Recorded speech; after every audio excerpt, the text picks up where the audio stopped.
भगवान देवाधिदेव महादेव जी का पावन चरित्र चल रहा है। भगवती सती जी ने अपने शरीर को योगाग्नि में भस्म करते समय एक वरदान मांगा कि जन्म जन्म भगवान शिव हमारे पति रूप में हो, और शिवमय भाव करके शरीर को छोड़ दिया। योगाग्नि ने शरीर को भस्म कर दिया। अंबाजी हिमांचल और मैना से पार्वती के रूप में प्रकट हुई। एक दिन भगवान के परम प्रिय मनोह स्वरूप देवर्षि नारद जी पधारे। हिमांचल ने चरणामृत उतारा, चरणामृत पिया, आरती पूजा करके भोग पवाया और फिर कहा, आपकी कृपा से परम कुशल मंगल है, हमारे यहां एक कन्या रत्न की प्राप्ति हुई। मैना जी को आदेश किया, पार्वती जी को लाई। बहुत त्रिपुर सुंदरी भगवती हैं। देवर्षि नारद जी दृष्टि से देखते ही समझ गए, ओहो, ये तो आद्या शक्ति है। बड़े सद्गुण वर्णन किए। कहा, अब सावधान होकर के सुनो, समस्त सद्गुणों की खान तुम्हारी कन्या है, पर इसमें कुछ दोष जो मुझे दिखाई दे रहे हैं। इसको जो पति मिलेगा वो थोड़ा योगी। अब योगी क्या, योगिंद्रो मुनिंद्रो के गुरु हैं भगवान शिव। जटाधारी, ऐसी वैसी जटा थोड़ी है कि जन साधारण जटाएं हों, नहीं। और कभी दिगंबर रहते हैं, कभी बागंबर धारण कर लिया। और अमंगल वेश, चिता की भस्म लगाना, मुंडों की माला पहनना, सांप बिच्छी के आभूषण धारण करना, भूत प्रेतों का साथ करना। अस स्वामी यहिका मिली परी हस्तश्री।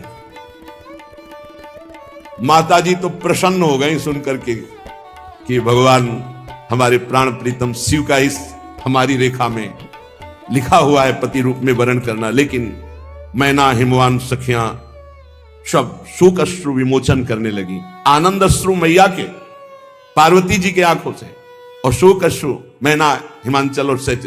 इतनी त्रिपुर सुंदरी, और इनके लिए ऐसा वर। हिमवान जी ने कहा, कोई उपाय है जिसके द्वारा हम अपनी पुत्री के इस भाग्य को पलट सकें, क्योंकि हमारे पास कोई कमी तो है नहीं। ऐसा कोई अनुष्ठान, कोई उपाय। तो कहा, मुनीष हिमवंत सुनो, जो विधि लिखा लीलार, देव दनुज नर नाग मुनि को न मेटनहार। ऐसा कोई देवता ही नहीं पैदा हुआ, ऐसा कोई दैत्य नहीं, ऐसा कोई मनुष्य नहीं, ऐसा कोई नाग नहीं, ऐसा कोई मुनि नहीं कि जो भाग्य में लिखा हुआ है उसको पलट सके। बैठा लो दिमाग में, सत्संग सुनते हो, इस बात को बैठा लो दिमाग में। कहीं भटकने की जरूरत नहीं कि कोई तुम्हारे छूछा कर देगा, तुम्हारा भाग्य पलट जाएगा। जो कछु लिख्यो लीलार, दुख सुख देह तन, भुगतेगो जहां जाएगो, यह सिद्धांत अभंग। भगवत ऋषि जी, तुम्हारे भाग्य में जो दुख सुख, जहां भाग के जाओ वो भोगना पड़ेगा, तुम्हें भोगना पड़ेगा, अवश्य में भोक्तव्यम। हिमवान ने कहा कि प्रभु फिर कोई उपाय नहीं कि रेखा पलटी जा सके। देवर्षि नारद जी ने कहा, एक उपाय सूझ रहा है, यदि भगवान सहायता कर दे तो कार्य सिद्ध हो सकता है। जैसी रेखा में दूल्हा के लक्षण लिखे हैं वो सब भगवान शिव पर हैं। वो अगर भगवान शिव से विवाह हो जाए तो सब गुण ही गुण, मंगल ही मंगल। यदि तुम्हारी कन्या तप करे और भगवान शिव कृपा करें तो भाल की रेखा को मिटाने की सामर्थ्य भगवान शंकर में। भावी मिट सके त्रिपुरारी।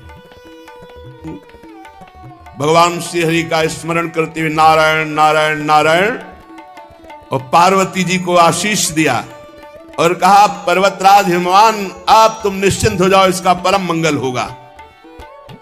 वीणा में नारायण नाम की ध्वनि करते हुए विचरणशील महात्मा है नारद जी, ब्रह्मलोक की तरफ चले गए। अब आगे जो चरित्र हुआ सुनो।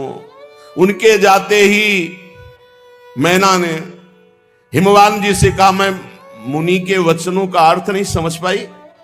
क्या कह रहे थे देवर्षि नारद जी? हम आपसे कह रहे हैं, सुन लो, यदि हमारी पार्वती के अनुकूल कुल और वर होगा तो विवाह करूंगी, नहीं तो चाहे जीवन भर कुंवारी कन्या रहे। हम ऐसे वैसे से ब्याह करने वाली नहीं। पार्वती मुझको प्राणों से भी अधिक प्रिय हैं, ये हम आपको बात बता रहे हैं। पार्वती की योग्य वर वरण नहीं किया तो लोग कहेंगे कि पर्वत तो जड़ होता ही है ना। तो इसलिए हम आपसे कह रहे हैं, विवाह सुयोग्य वर के साथ, जिससे पीछे हृदय में जलना ना पड़े। और चरण पकड़ लिया हिमवान के, मस्तक रख दिया मैना जी ने। तब हिमवान ने उठाया और कहा, आप कैसी बात कर रहे हो? आप क्या समझते हो हम किसी को भी पार्वती जी दे देंगे? पर इतना जरूर समझ लो, देव ऋषि नारद के वचन कभी अन्यथा नहीं हो सकते।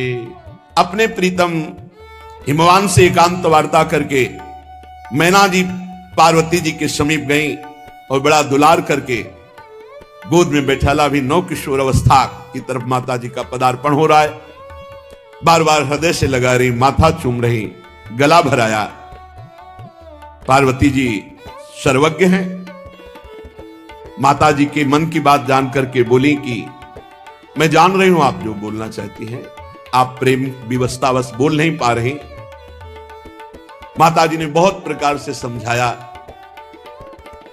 और प्रणाम किया माता पिता को पार्वती जी ने, और अपने प्राण प्यारे भगवान शिव के लिए तपस्या करने के लिए चली। बस एकांत में आसन जमाया, भगवान शिव का ध्यान करते हुए, गर्मी सर्दी बरसात खुले भगवान शिव का ध्यान, सब द्वंद्वों को सहना, शरीर की शुद्ध भूल गई, शिवाकार वृत्ति। कितना समय व्यतीत हो गया? 1000 वर्ष। 1000 वर्ष। बारी बताशा, बारी जल बताशा वायु। पत्ते भी खाना जो शाक के थे उनको छोड़ दिया, बहुत समय तक केवल जल, एक बार उसको भी छोड़ दिया, जल को भी छोड़ दिया, केवल श्वास चल रही है। भारी तपस्या। फिर बेलपत्र जो जमीन पर गिर के सूख जाते, 3000 वर्ष तक ऐसे बेलपत्र को मुख में, सूखे हुए बेल, फिर उसको भी छोड़ दिया। पुनि परिहरे सुखाने उपरना, आप तो प्राण भी सूख गए। माता जी का नाम पार्वती जी का अपर्णा हुआ। आकाशवाणी हुई, हे अपर्णा, हे पार्वती जी, तुम्हारा मनोरथ सफल हुआ, तो अब इस कठिन क्लेश तपस्या को त्याग दो, भगवान शिव तुम्हें प्रीतम रूप में मिलेंगे। ऐसा आज तक किसी ने तप नहीं किया। बड़े बड़े ब्रह्म ऋषि, बड़े बड़े मुनि महात्मा, किसी ने ऐसा। अब इस आकाशवाणी को तुम सत्य मानो, निरंतर परम पवित्र हृदय में बात धारण कर लो, भगवान शिव तुम्हें पति रूप में मिलेंगे। तुम्हारे पिता तुम्हें बुलाने के लिए आएंगे, ब्रह्मा जी की प्रेरणा से तुम्हें हट छोड़ करके पिता की आज्ञा का पालन करना चाहिए। जान लेना, जब पिता बुलाने आए, सप्त ऋषि मिले, मेरी वाणी सत्य है, ऐसी आकाशवाणी हुई। पुलकित हो, सफल मनोरथ हो गया। कितना सौभाग्य, प्रीतम रूप में भगवान शिव मिलेंगे। अब इधर भगवान शंकर की दशा विचित्र है। सती स्वरूप से शरीर त्याग करके पार्वती रूप में भगवान शिव के लिए तपरायण अंबाजी पार्वती जी, नंद भगवान शिव, मोह रहित, मद रहित, काम रहित, भगवान आत्मस्वरूप प्रभु के निरंतर चिंतन में मगन, कभी समाधिस्थ, कभी उन्मत्त विचरण कर रहे हैं, असंग। कभी कभी कोई मुनि जन आ जाते, प्रश्न करते तो उपदेश कर रहे हैं। यद्यपि भगवान अकाम है, फिर भी सती जी के वियोग से दुखी है। भगवान श्री हरि प्रकट हुए और कहा, प्रभु मैं एक प्रार्थना करना चाहता हूं आपसे। भगवान शंकर ने कहा, आदेश कीजिए। पार्वती जी का जन्म और तपस्या में संलग्नता और आकाशवाणी, ये सब पूरी बात महादेव जी से बताया। सती जी का जन्म हो चुका है पार्वती के रूप में, उन्होंने आपके लिए भारी तपस्या ठान रखी है। आकाशवाणी हुई है कि आप ही उनको पति रूप में प्राप्त होंगे। पूरा पार्वती चरित्र सुनाया। हमारा ये जो वचन है विनय पूर्वक इसे स्वीकार करें, आप जाएं, दूल्हा बने और पार्वती जी से विवाह करें। हमारी इच्छा है। दोनों बातें यहां हरि जी ने प्रकट की कि आप हमारे स्वामी भी हैं, ये मुहि मांगे देव, और देखो आप हमको भी स्वामी मानते हो, इसलिए जाए विवाह शैलज, हमारा आदेश है, आज्ञा है, जाओ विवाह करो पार्वती जी से। और या मुहि मांगे देव, प्रभु मैं आपसे मांग रहा हूं कि आप जाके विवाह करें। स्वामी की आज्ञा शिरोधार्य है। सिरधरि आयस करी तुम्हारा परम धर्म या नाथ हमारा, आपकी आज्ञा का पालन कर। यद्यपि काशी यद्यपि उचित असना, इस समय जो हमारी स्थिति है वो आप जानते हैं प्रभु, पर आपकी आज्ञा, स्वामी की आज्ञा पालन करना ही सबसे बड़ा धर्म है। प्रभु की बात सुनकर शिव जी की भगवान बहुत संतुष्ट हुए। भगवान श्री हरि अंतर ध्यान हो गए। इतने में देखा सप्तऋषि आए, भगवान देवादिदेव महादेव की दंडवत की। महादेव जी ने कहा बहुत अच्छे अवसर पर आए, जाओ एक सेवा तुम्हें दे रहे हैं।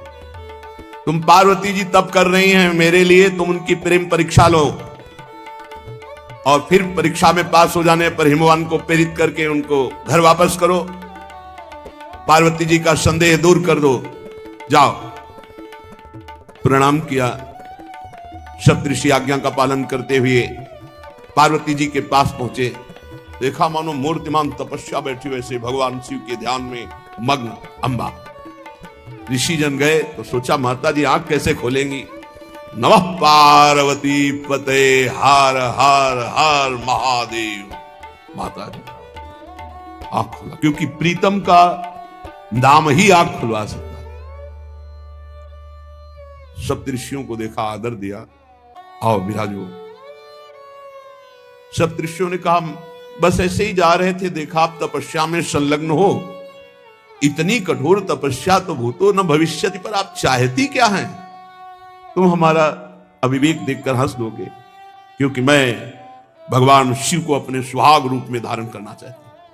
मेरे भरतार, मेरे पति भगवान शिव हो।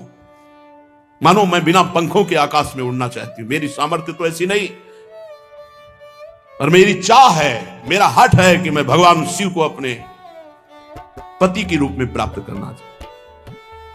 हंस पड़े ऋषि।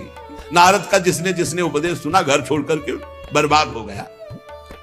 और आप बताएं, आप जिन गुरु की इतनी महिमा गा रहे हो नारद जी की, मन कपटी तन सज्जन चीन्हा, आप सरिस चाहें सब कीना। मन कपटी है, बड़े सज्जन भेष में रहते हैं, लेकिन उपाय यही रहता है सबको अपने जैसा ही बनाना चाहते हैं।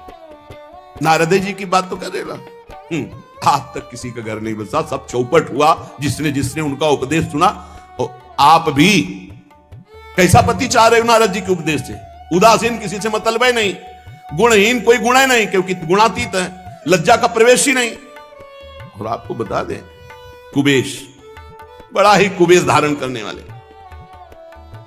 नरमुंडों की माला, और घर बरगद का पेड़ है, उनके लिए इतना कठोर तप कर।